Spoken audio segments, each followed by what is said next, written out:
Number one, any technology at the beginning was not built with security in mind. So we had to retrofit security as an afterthought, which has inefficiencies, and so that's reason number one. Reason number two is, even though everybody will agree that security is important, nobody wants to pay for it. And so, yes, people will tell you, okay, but if you look at dollars spent, not necessarily matching. And then the third element is, now it's very lucrative to actually do hacking online. So if you think about it, you can, if you're a hacker, you may go rob a bank, you're probably going to get caught and you're not going to take that much money, or you can hack a computer system, you're going to make a lot more money and probably not going to get caught. So the incentive on the hacker side is much higher, which is why you keep saying more sophisticated attacks, more attacks, and it just doesn't stop. So it's a combination of all factors. Yeah, so I think the regulator is doing a good job when it comes to data privacy, for obvious reason, because their mandate is to protect consumers.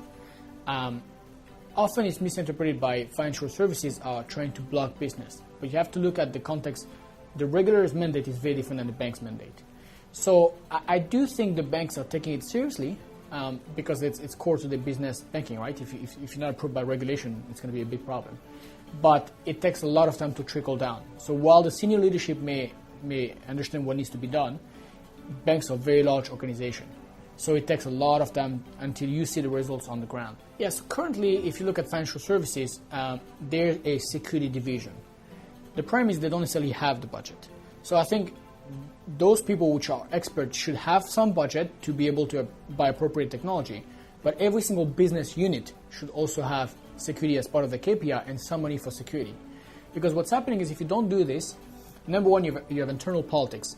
So security on one side and the business on the other side, and usually the business wins because that's where the dollar gets created. And number two, if you don't put security as a KPI for the business, they're going to go through more other kind of services which are more business driven to the detriment of security. So I think you need to have a security team with a budget or security division with a budget, but you need to have security in every single business unit division as well.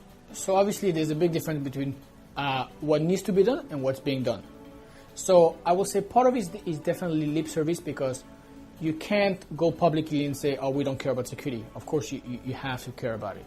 The issue is, as I mentioned previously, is between the yes, we're going to do it to we're doing it and the execution on the ground.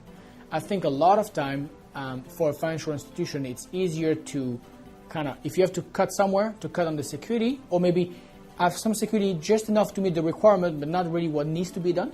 And so that's why you end up with those challenges where, yes, we've spent money on security, but we're still getting hacked. Or we've spent money on a big name, but the security is really not what we need. And then you have challenges on the other side. Nobody is looking at security from day one. If you are in government services, if you are in aviation, security is very important. That's part of the process day one. There's no challenges there. It's just that in financial services, we've built services to client and then try to retrofit security, which creates a lot of problems. But if you were to start a new bank tomorrow and build it from scratch, you'll probably build security day one, and there will be no problem with that. Yeah, I think you can. Actually, APrivacy's value proposition is we are a security company. Most of what we do is encryption and tracking technology, but we sell this to the business unit as a way to have business benefit. For example, I can give you a better way to send statement to clients, which is coming down to security, but then the benefit for the bank is since you have digital alternative, you don't have to print paper anymore. So it's a cost-saving solution. So I do think you can absolutely make security not as a security product, but as a business enablement product, which will benefit the end client. So our philosophy at APrivacy is we say, you should not buy security because you have to, you should buy it because it's good business to. Security should be invisible to end user. Why? Because security has traditionally been very painful. You have to type password, tokens, you never remember your password. It's always a hassle. So the security has kind of had a bad image. So we look at it and say, if as security vendor, we can do the security behind the scene and make it totally transparent for end users, then it will be the holy grail because there will be no pushback to using security. So that's why we do security and end customer user experience. The cost to this is actually very limited. In our case, it's just installing a quick application, which takes about 7 seconds. So yes, you may have to install an app on your phone, 7 seconds, but then all your future communication with your bank, whether it's email, document, messaging, will never require a password or token, and you actually will get better security than what you have now. So we think the cost is actually quite marginal.